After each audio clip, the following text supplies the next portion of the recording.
ನಮಸ್ಕಾರ ವೀಕ್ಷಕರೇ. ಮತ್ತೆ ಪಶ್ಚಿಮ ಬಂಗಾಳ ಸೆಂಟರ್ ಆಫ್ ಅಟ್ರಾಕ್ಷನ್ ಆಗ್ತಾ ಇದೆ. ಕಾನೂನು ಹೋರಾಟದಲ್ಲಿ ರೆಬೆಲ್ಗಳ ಕೈ ಮೇಲಾಗಿದ್ದು ಮಾಜಿ ಸಿಎಂ ಮಮತಾ ಬ್ಯಾನರ್ಜಿಗೆ ಮತ್ತೊಂದು ಮುಖಭಂಗ ಆಗಿದೆ.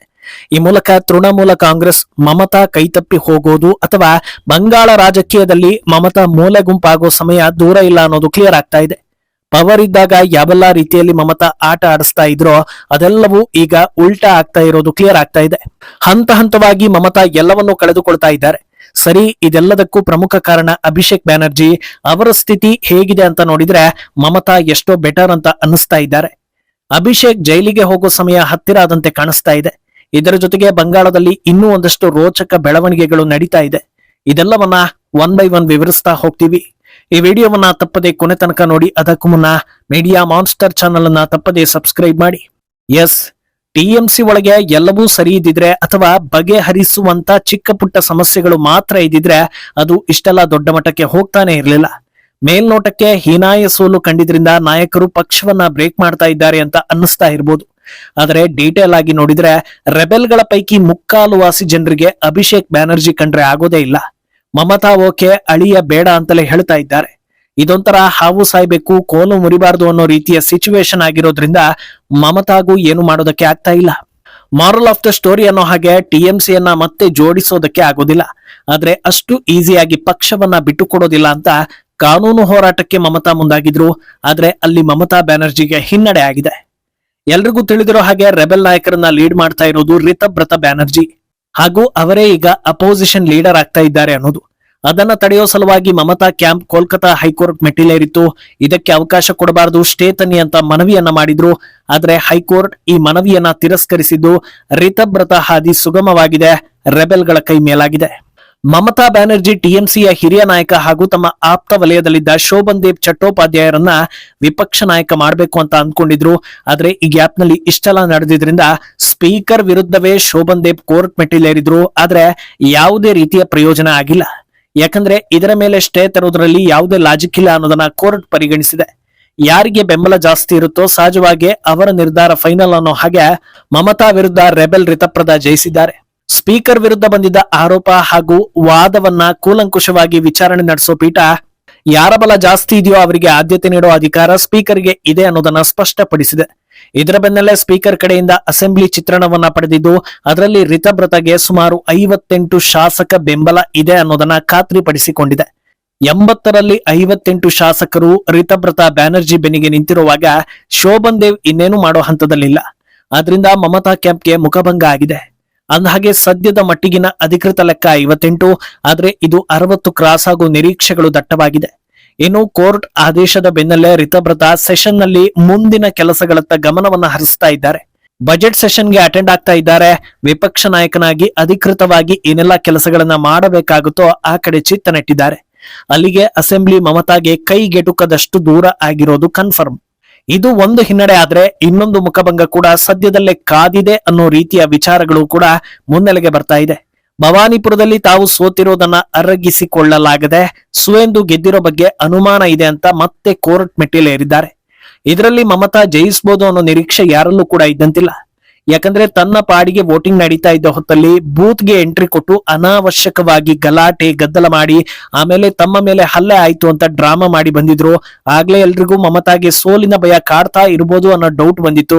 ಈಗ ಮತ್ತೆ ಅದನ್ನ ಅಲ್ಲಿಗೆ ಬಿಡದೆ ಕಂಟಿನ್ಯೂ ಮಾಡ್ತಾ ಹೋಗ್ತಾರೆ ಅಂದ್ರೆ ಜಟ್ಟಿ ಬಿದ್ರು ಮೀಸೆ ಮಣ್ಣಾಗ್ಲಿಲ್ಲ ಅನ್ನೋ ರೀತಿ ಕಾಣಿಸ್ತಾ ಇದೆ. ಈ ಹಿಂದೆ SIR ವಿಚಾರದಲ್ಲೂ ಇದೇ ರೀತಿ ಪದೇ ಪದೇ ಕೋರ್ಟ್ ಬಾಗಿಲನ್ನ ತಟ್ಟಿ ಕೊನೆಗೆ ಎಲ್ಲಾ ವಿಷಯದಲ್ಲೂ ಹಿನ್ನಡೆಯನ್ನ ಅನುಭವಿಸಿದ್ರು. ಈಗ ಅದು ಮತ್ತೆ ರಿಪೀಟ್ ಆಗೋ ನಿರೀಕ್ಷೆಗಳು ಎಲ್ಲರಲ್ಲೂ ಇದೆ. ಇನ್ನು ಅಧಿಕಾರ ಕಳ್ಕೊಂಡ ಬೆನ್ನಲ್ಲೇ ಮಮತಾಗೆ ಸರ್ಕಾರದಿಂದ ಒದಗಿಸ್ತಾ ಇದ್ದ ಸೆಕ್ಯೂರಿಟಿ ಕೂಡ ಇಳಿಸಲಾಗಿದೆ.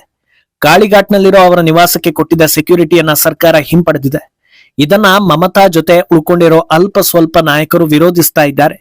ಲೋಕಸಭಾ ಸದಸ್ಯ ಡೆರಿಕ್ ಓಬ್ರಿಯನ್, ಇದು ದ್ವೇಷ ರಾಜಕಾರಣ, ಅದ್ಹೇಗೆ ನೀವು ಸೆಕ್ಯೂರಿಟಿಯನ್ನ ಹಿಂಪಡೆದ್ರಿ, ಎಷ್ಟೋ ವರ್ಷಗಳಿಂದ ನೀಡ್ತಾ ಇದ್ದ ಸೆಕ್ಯೂರಿಟಿಯನ್ನ ಹಿಂಪಡೆದಿರೋದರ ಹಿಂದೆ ಕೆಟ್ಟ ರಾಜಕೀಯ ಇದೆ ಅನ್ನೋದು ಕಾಣಿಸ್ತಾ ಇದೆ ಅಂತ ಆಕ್ರೋಶವನ್ನ ಹೊರ ಹಾಕಿದ್ದಾರೆ.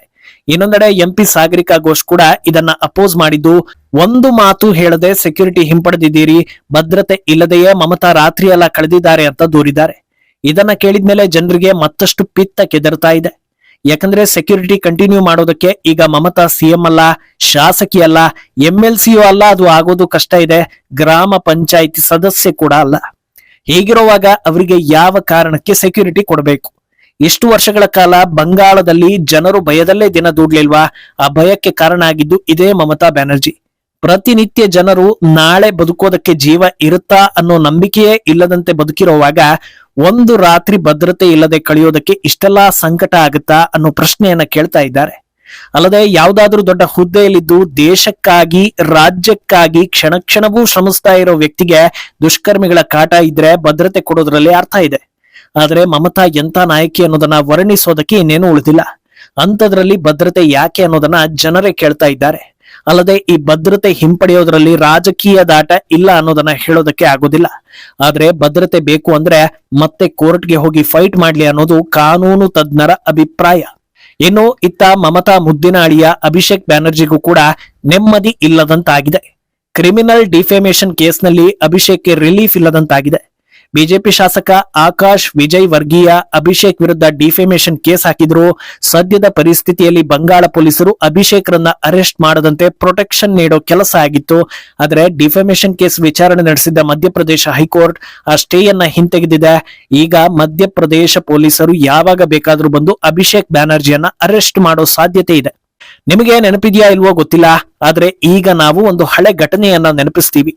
ಆಪರೇಷನ್ ಸಿಂಧೂರ್ ನಂತರ ದೇಶದ ಮೇಲೆ ಗೌರವ ಹಾಗೂ ಪ್ರೀತಿ ಇರಿಸಿಕೊಂಡಿದ್ದ ಯುವತಿಯೊಬ್ಬಳು ಪಾಕಿಸ್ತಾನವನ್ನ ಬೈದು ಒಂದು ವಿಡಿಯೋವನ್ನ ಮಾಡಿದ್ಲು. ಆದ್ರೆ ಆ ವಿಡಿಯೋದಿಂದ ತಮ್ಮ ಪ್ರೀತಿಯ ಸಮುದಾಯಕ್ಕೆ ಬೇಜಾರಾಗಿದೆ ಅಂತ ಮಮತಾ ಆ ಯುವತಿಯನ್ನ ಅರೆಸ್ಟ್ ಮಾಡಿಸಿದ್ರು.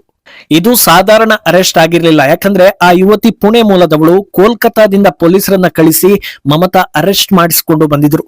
ತಮ್ಮ ರಾಜ್ಯದಲ್ಲೇ ಮಹಿಳೆಯರಿಗೆ ಸೇಫ್ಟಿ ನೀಡಲಾಗದ ನಾಲಾಯಕ್ ನಾಯಕಿ ಬೇರೆ ರಾಜ್ಯಕ್ಕೆ ಪೊಲೀಸರನ್ನ ಕಳಿಸಿ ದ್ವೇಷ ಕಾರಿದ್ರು ಅಂತ ಜನರು ಆಗ್ಲೇ ಹಿಡಿ ಶಾಪ ಹಾಕಿದ್ರು. ಅದಾಗಿ 1 ವಾರಗಳ ಬಳಿಕ ಆ ಯುವತಿಗೆ ಬೇಲ್ ಕೂಡ ಸಿಕ್ಕಿತು. ಈಗ ಅಂತದ್ದೇ ಪರಿಸ್ಥಿತಿ ತಮ್ಮ ಅಳಿಯನಿಗೆ ಬರ್ತಾ ಇದೆ. ಅಂದಹಾಗೆ ಅಭಿಷೇಕ್ಗೆ ಈಗ ಇದೊಂದೇ ತಲೆಬಿಸಿ ಇರೋದಲ್ಲ. ಕಳೆದ 10 ದಿನಗಳಿಂದ ಒಂದಲ್ಲ ಒಂದು ಕೇಸ್ನಲ್ಲಿ ಅಭಿಷೇಕ್ ವಿಚಾರಣೆ ನಡೀತಾ ಇದೆ. ಸಿಗ್ನೇಚರ್ ಫೋರ್ಜರಿಯಿಂದ ಶುರುವಾದ ಈ ಕಂಟಕ ನಂತರದಲ್ಲಿ ಒಂದೊಂದೇ ಕೇಸ್ ಓಪನ್ ಆಗಿ ಎಲ್ಲಾ ಇಲಾಖೆಗಳು ರುಬ್ತಾ ಇವೆ. ಕೆದಕ್ತಾ ಹೋದ್ರೆ ಅಭಿಷೇಕ್ ಇನ್ನು ಮುಂದೆ ತಮ್ಮ ಜೀವನ ಪೂರ್ತಿ ವಿಚಾರಣೆ ಎದುರಿಸುವಷ್ಟು ಕೇಸ್ಗಳಿವೆ ಅನ್ನೋದನ್ನ ಜನರೇ ಹೇಳ್ತಾರೆ. ಸದ್ಯದ ಮಟ್ಟಿಗೆ ಸಪೋರ್ಟ್ಗಂತೂ ಯಾರೂ ಬರೋದಿಲ್ಲ. ಮುಕ್ಕಾಲುವಾಸಿ ಜನರು ರೆಬೆಲ್ ಆಗಿದ್ದಾರೆ. ಒಟ್ನಲ್ಲಿ 15 ವರ್ಷಗಳ ಕಾಲ ಪಾಳೆಗಾರ್ತಿಯಂತೆ ಬಂಗಾಳವನ್ನ ಆಳಿ ಇನ್ನೂ ಅವಕಾಶ ಸಿಕ್ಕಿದ್ರೆ ಬಂಗಾಳವನ್ನ ಭಾರತದಿಂದ ವಿಭಜಿಸಿ ಗ್ರೇಟರ್ ಬಾಂಗ್ಲಾ ಮಾಡೋ ತನಕ ಯೋಚಿಸಿದ್ದ ಮಮತಾ ಪರಿಸ್ಥಿತಿ ಈಗ ಶೋಚನೀಯವಾಗಿದೆ. ಹಾಗಂದ ಮಾತ್ರಕ್ಕೆ ಇದು ಯಾರೋ ತಂದಿಟ್ಟ ಸಮಸ್ಯೆ ಅಲ್ಲ. ಸರಳವಾಗಿ ಹೇಳೋದಾದ್ರೆ ಮಾಡಿದ್ದನ್ನ ಅನುಭವಿಸ್ತಾ ಇದ್ದಾರೆ. ಈಗ ಮಮತಾ ಮೇಲಿರೋ ಕುತೂಹಲ TMC ಕ್ಲೈಮ್ಯಾಕ್ಸ್ ಏನು, ಮಮತಾ ಕಾಂಗ್ರೆಸ್ ಸೇರ್ತಾರಾ ಇಲ್ವಾ ಅನ್ನೋದು. ಮುಂದೇನಾಗುತ್ತೆ ಅನ್ನೋದನ್ನ ಕಾದು ನೋಡ್ಬೇಕು. ಈ ಬಗ್ಗೆ ನಿಮ್ಮ ಅಭಿಪ್ರಾಯವನ್ನ ತಪ್ಪದೆ ಕಮೆಂಟ್ ಮೂಲಕ ತಿಳಿಸಿ.